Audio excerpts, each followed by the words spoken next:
L'AES a annoncé le rappel pour consultation de ses ambassadeurs accrédités en Algérie dans un communiqué lu dans notre dernier journal de 20 heures par le ministre en charge de la communication.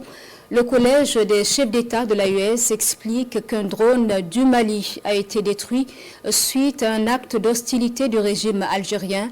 Le rappel des ambassadeurs intervient donc principalement par défense de la zone AES. Les détails du communiqué dans cet élément de Frédéric Nitiema. Tout est parti de Tenzawaten, dans la région de Kidal, en République sœur du Mali.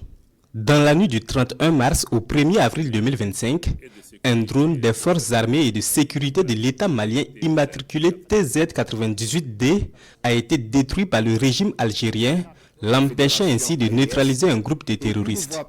Selon le président en exercice de la Confédération des États du Sahel, cet acte du régime algérien fait la promotion du terrorisme et contribue à la déstabilisation de la région. Une telle hostilité contre le peuple malien passe mal au sein de la Confédération des États du Sahel.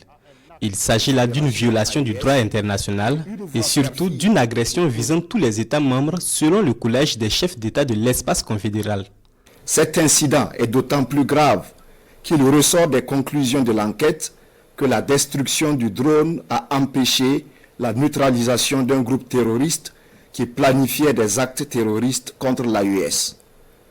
Le collège des chefs d'État de la Confédération de l'AES condamne avec la plus grande énergie cet acte irresponsable du régime algérien en violation du droit international et à rebours des relations historiques et fraternelles entre les peuples de la Confédération AES et le peuple algérien. Pour le collège, l'éradication du terrorisme reste une lutte existentielle pour l'AES.